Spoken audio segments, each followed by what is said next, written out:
Bonjour à tous et bienvenue pour cette nouvelle vidéo de présentation de combo pour Horror Arkham le JCE.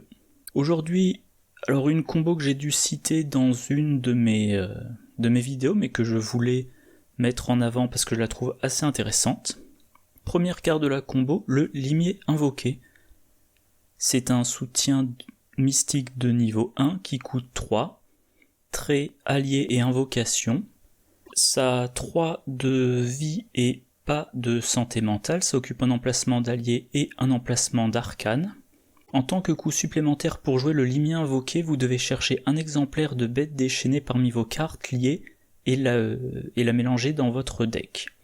Action rapide, lors de votre tour, sauf pendant une action, inclinez le limier invoqué, combattre, enquêter. Soit vous attaquez avec une compétence de force de base de 5, soit vous enquêtez avec une compétence d'intelligence de base de 5.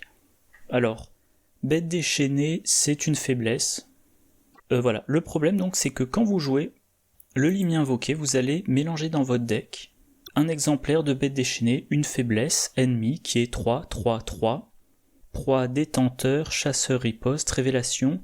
S'il n'y a pas d'exemplaire de limier invoqué en jeu, mettez de côté bête déchaînée hors jeu. Sinon, mettez de côté un limier invoqué d'un investigateur hors jeu et générez la bête déchaînée engagée avec cet investigateur. Donc en gros, si vous jouez la bête invoquée, vous mélangez dans votre deck une bête déchaînée et quand vous piochez la bête déchaînée, vous la mettez en jeu, donc vous mettez un ennemi en jeu et vous retirez du jeu le limier invoqué, ce qui vous le fait perdre. Voilà. Deuxième carte de la combo, une rencontre fortuite de niveau 2.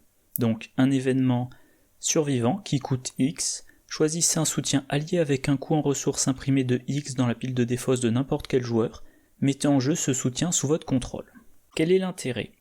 Eh ben, le limier invoqué, vous ne le jouez pas. Parce que si vous le jouez, voilà, pour jouer, vous devez chercher un exemplaire de la bête déchaînée. Donc vous ne le jouez pas, vous le mettez dans la défausse, peu importe comment, par exemple en l'attribuant à un test. Une fois qu'il est dans votre défausse, eh ben vous jouez une rencontre fortuite, vous payez 3, vu que le limier a un coût de 3. Vous payez 3 pour jouer une rencontre fortuite de niveau 2, vous prenez le limier invoqué dans votre défausse. Au passage, ça pourrait être dans la défausse de quelqu'un d'autre, si un autre joueur le joue. Vous le mettez en jeu, et comme vous le mettez en jeu mais que vous ne le jouez pas, vous n'avez pas besoin de mélanger dans votre deck la bête déchaînée, et du coup votre limier invoqué va rester en jeu. Il n'y aura pas ce passage... mettez de côté un limier invoqué d'un investigateur hors jeu. Donc, avec cette combinaison de cartes, vous avez l'effet du limier invoqué sans son inconvénient. Bon, maintenant, ce qu'il y a, c'est qu'il faut piocher les deux cartes, il faut mettre le limier dans la défausse, ça c'est pas un problème, il suffit de l'attribuer, et ensuite il faut jouer une rencontre fortuite. Donc déjà il faut un deck qui sera biclassé survivant mystique, ou mystique survivant, ou alors avoir une carte dans le deck d'un joueur, une carte dans le deck d'un autre joueur, et ensuite il faut arriver à avoir tout ça en main. Mais il y a Patrice Huffaway, qui donc a accès aux cartes survivants de niveau 0 à 5, donc notamment une rencontre fortuite de niveau 2, aux cartes mystiques de niveau 0 à 2, notamment le limier invoqué. Déjà elle peut jouer les deux cartes dans son deck, et surtout, point intéressant, la taille limite de votre main est réduite de 3, ok, donc elle a une taille de main de base de 5, Lors de chaque phase d'entretien, au lieu de piocher une carte, défaussez toutes les cartes non faiblesses de votre main et piochez jusqu'à avoir 5 cartes en main.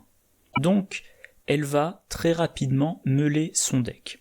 Le point important par contre, c'est que voilà, vous êtes obligé de défausser les cartes de votre main. Donc une fois que vous avez en main une rencontre fortuite, vous devez le jouer avant que ça parte à la défausse.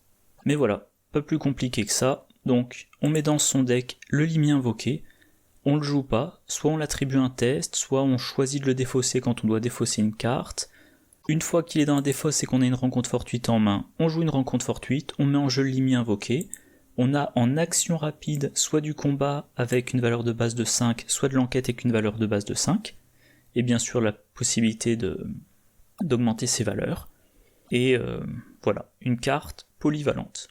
Voilà, et quant au coût de 3 ressources, évidemment ça sera peut-être pas à jouer dans un deck de survivants pauvres, mais Patrice, elle a, que je dise pas de bêtises, voilà, au lieu de piocher une carte, vous défaussez et vous piochez 5 cartes. Donc normalement c'est on pioche les cartes puis on prend les ressources, donc là vous défaussez votre main, vous piochez votre main, vous voyez que vous avez une rencontre fortuite, vous prenez votre ressource, ça vous fait une de vos 3 ressources, et ensuite, si vous mettez cette combo dans le deck, vous avez des cartes, soit vous ne jouez pas cacher son jeu, soit vous avez des cartes qui vous permettent de générer facilement des ressources, déjà son violon pour la 2e ressource, connaissance interdite éventuellement pour la 3e ressource, ou David Renfield, ou Planck, enfin bref, il y a tout un tas de possibilités. Et ben voilà, je pense pas que ça soit nécessaire de s'étendre plus, donc je vais m'arrêter là, j'espère que ça vous a intéressé. Prochaine vidéo de combo a priori dans 2 semaines. Moi d'ici là je vous souhaite une bonne journée, une bonne soirée, de bonnes parties, je vous dis à la prochaine, au revoir.